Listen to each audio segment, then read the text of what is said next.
Former Sixer Darryl Dawkins, whose backboard-shattering dunks earned him the moniker Chocolate Thunder, helped pave the way for breakaway rims, has died at the age of 58. The Lehigh County, Pennsylvania coroner's office said Dawkins died Thursday morning at a hospital. No cause of death was immediately announced. He spent parts of 14 seasons in the NBA with Philadelphia, New Jersey, Utah, and Detroit, and was the first player drafted directly out of high school to the NBA. The NBA family offering their condolences. Magic Johnson tweeting, Darryl Dawkins, bigger-than-life personality, will be missed by all. He was a good friend, and I will miss him dearly. Carl Anthony Towns writing, I'm going to miss you so much, Uncle Darryl. There will never be another Chocolate Thunder. Love you so much. Going to miss you so much. Stephen A., how will you remember Darryl Dawkins?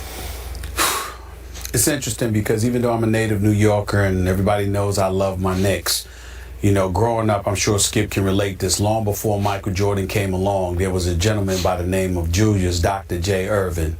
I remember when Brent Musburger used to call the games, you used to call some of the games on CBS and what have you, and we used to look at the Sixers games, and it used to drive me nuts because I was always rooting for the Philadelphia 76ers, and I absolutely positively loved Darryl Dawkins. He was a ferocious dunker, as everybody knows, incredibly athletic, very ferocious. We all know this. But he had one Achilles heel that used to drive me crazy, and I always joked with him in the aftermath of his professional career, because when we saw each other, he was always very, very kind, very loving, as he was to everybody. Everybody knows that if there's a better human being that was associated with the NBA, show me, because I don't know him. He was kind to everybody. He was funny. He was hilarious and what have you. But I used to get on him all the time because I remember so many times, Skip, when I used to watch this guy, and I just used to pray this guy didn't get in foul trouble, because that was his Achilles heel. I think it was like 3 or 4 times that he led the league in fouls. I think 83, 84. I think he had like an NBA record, was it 386 fouls. The year before that, it was the year the Sixers won the title. He had 379 fouls. And I think it was like, what's the year? 1980. He had 328 fouls, and it was like, if he could just stay on the court, if he could just stay in the game, they can't beat the Sixers. They can beat Boston. They'll beat everybody. They can beat Milwaukee with Sidney Moncrief and the boy. They can beat Boston with Larry Bird. They can beat the Nets with Albert King and those boys. They can beat all of them. If this dude could just stay on the court, it used to drive me nuts. But he just used to laugh it off. He said, hey, hey, baby, you can't love the physicality and then get mad at the results. And I just used to look, man, I don't know what to say to you. But, like I said, anybody that ran across him, he was incredibly sweet, very, very nice man, very kind to any and all. There isn't anybody associated with the NBA family who knew him in any way that could possibly say a bad word about him. He was just one of the sweetest individuals you ever met. He was about being an entertainer as well, and he's going to be sorely missed. When you see Shaquille O'Neal coming up with nicknames, and part and parcel, you got that from Darryl Dawkins to some degree. You see other guys coming up with stuff. Darryl Dawkins had a lot to do with that Lovetron and all of that stuff. That's what he's from, Planet Lovetron. Yeah. It just made you laugh constantly, and anytime you were around him, you couldn't help but smile because he had that kind of effect on you. So he's definitely going to be missed. Anytime you lose members of a family, of a fraternity that had that kind of personality, that magnetic personality, they're going to be missed, especially when you were as kind and sweet as he was. I feel very, very sorry for his family, because if he was that way with us, imagine how wonderful he was to them, and imagine how much pain that they're in today for losing him. So my heart goes out to all of them. Ditto. I was around him a couple times here at ESPN. Loved every second of being around him because you could not love it. He was infectious with that huge personality. And as the family said in their statement last night, that huge, loving heart of his. So I am with you. In all my years covering the NBA, dating back to the 70s, I never heard a single negative word about Darryl, the person. But for perspective, and to put this man in the the right perspective, I heard a whole lot of negative words about his lack of production early in his career. Because let's remember, when he came out of high school, as Molly pointed out, he was the first high school player to be drafted into the NBA. And he was called at that time the greatest high school player who had ever played up to that point. And Stephen A., as you well remember, he could never quite live up to those expectations.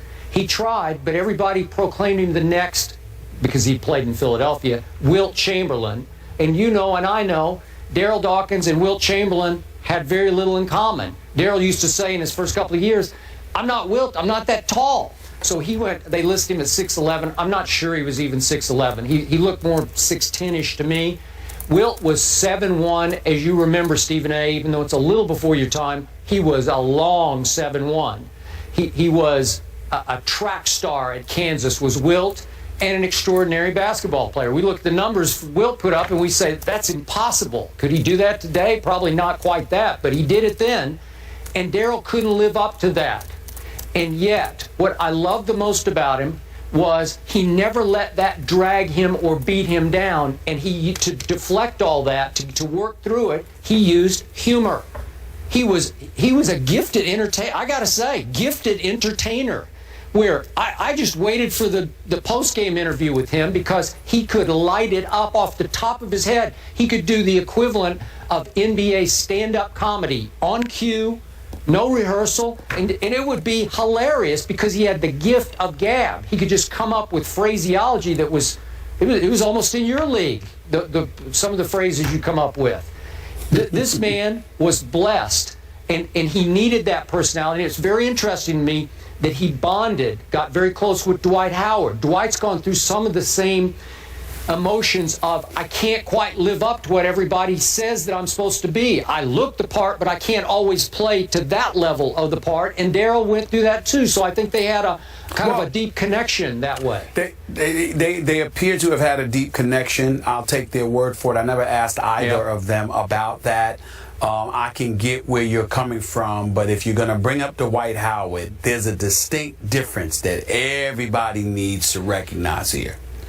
With Dwight Howard, them huge, big shoulders, the kind of phenomenal physical specimen that he is, you would think no one would mess with Dwight Howard. They come at him all the time. They do. And because of that is why he needs to play a little bit angrier, needs to be a bit more ferocious, and get at cats and remind them that he should be mentioned in the same breath as a DeMarcus Cousins when we're talking about the best big men in the game. No one tried to punk Darryl Dawkins. Nobody. That's what they didn't do. That's the one thing they didn't try to do. They didn't try to do that. You might have tried to get him in foul trouble, but that's about it. You didn't try to come at that brother in that way. No, not Darryl Dawkins. Okay, but okay, one other though similarity is that Darryl was also criticized occasionally, especially earlier in his career, for not taking basketball seriously enough. Is that not what we hear about Dwight? Cutting up, laughing, goofing around before the game, shooting hook shots in pregame warm-ups, right? Doing impressions, whatever. Come on, Dwight, take the game more seriously. Well, a lot of Sixers fans, or then he went to the Nets, a lot of Nets fans, come on, Darryl, don't give us the stand-up. Play, perform better, perform at a higher level. And you'd see a burst from Darryl, and then he'd go 4 or 5 games, and he couldn't quite live up to that. Well, isn't that similar to what Dwight's gone through, not taking the game seriously enough? Well, again, I don't think it was one of those things where, Darryl Dawkins was. I don't recall him being accused of not taking, the game seriously enough. I just think that it was one of the. I mean, early. For me, the years, maybe early, the years that I watched him, that's what I look at. And by the way, even though folks did try to come at Darryl Dawkins, it was funny. He did get in a fight with with Mr. Enforcer himself, Maurice Lucas, in 1977. I didn't forget that. Please don't think I forgot. But that was Maurice Lucas. You know what I'm saying? Maurice Lucas fight anybody. He was Oakley before Charles Oakley came along. Okay, so outside of that, nobody messed with Darryl Dawkins. But they might have thought that Darryl Dawkins played around a little bit too much or what have you. They might have thought that. But when he was on the court, you knew he was trying to come at you. A lot of guys question how ferociously Dwight is trying to come at you. And Dwight has to change that because Dwight is big time when he wants to be. He just needs to do it more consistently. Well, to your final point, a whole lot of people who played with him, against him, and even now play in this league are going to miss this big man.